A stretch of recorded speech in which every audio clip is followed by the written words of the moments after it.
Hey, you're listening to Marketing Out Loud, a daily podcast where I share advice, stories, and insights to help you build a thriving professional services business. To subscribe to the show, visit marketingoutloud.fm. Just finished recording an interview for Forecast with David Fields, who is the author of a book called The Irresistible Consultants Guide to Winning Clients. And I'm just at my favorite salad joint here having lunch, hence the background music. But you know, every time I do these interviews, there's always at least one or two things that really jump out at me in terms of lessons that we can all learn and things that we can take away.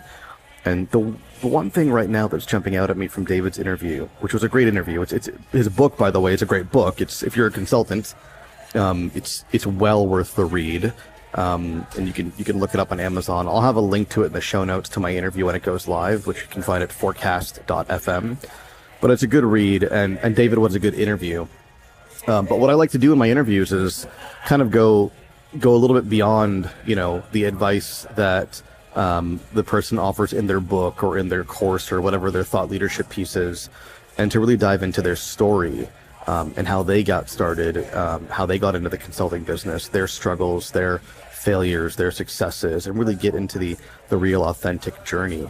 And one of the things that we talked about in covering that story with David was after he had spent a good number of years rising through the ranks of a boutique consulting firm, and he had made partner at that firm, and then he branched off from there and co-founded another firm with one of his fellow partners.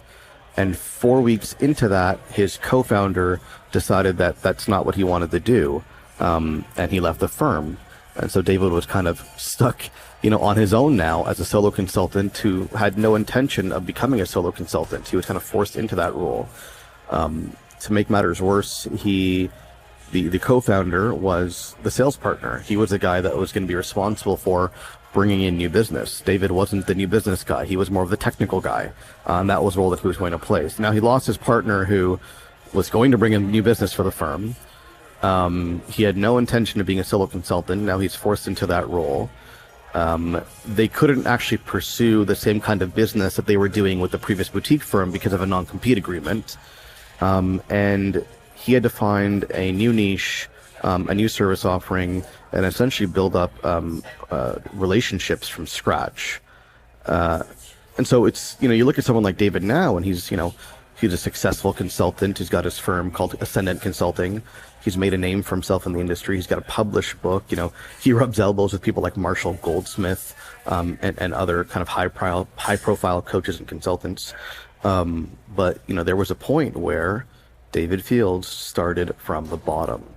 And you wouldn't have thought that he started from the bottom unless you really pay attention to the story, because he was a successful professional in a corporate role before all of this.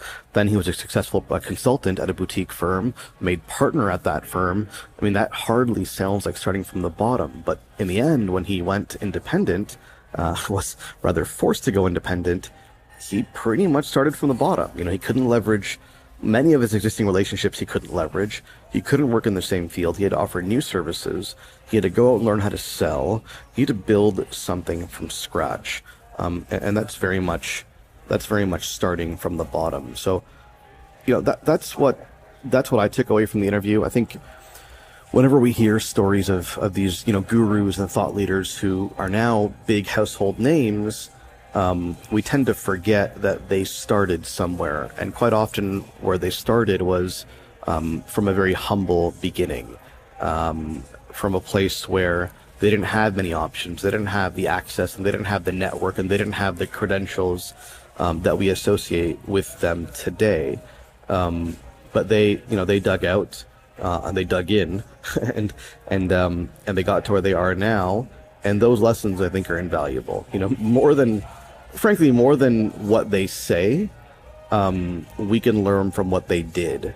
And if they're really authentic, and I think David is one of those people, then what they say and what they did are aligned. You know, there's not much of a gap. But frankly, a lot of times there is a gap, right, between what they're telling you to do and what they actually did. And when there is a gap, my advice is learn from what they did, and you can pretty much ignore what they say. So that's what I'm taking away from that interview. Everyone starts from the bottom. David started from the bottom. I started from the bottom. You're starting from the bottom. Now, the bottom is relative, obviously. Some people have more to start with than others. But in the end, relative to where we want to go, you're starting from the bottom. So, get used to it. Get comfortable with it. I know it's not always an easy place to be, but that's really where the magic is, right? How you react to that scenario, what you do, the steps that you take, that's really what's going to make or break what you become. Hey, thanks for listening. Do me a favor, if you like what you hear, go on iTunes and leave us a rating and a review because it helps more people discover the show. Thanks so much.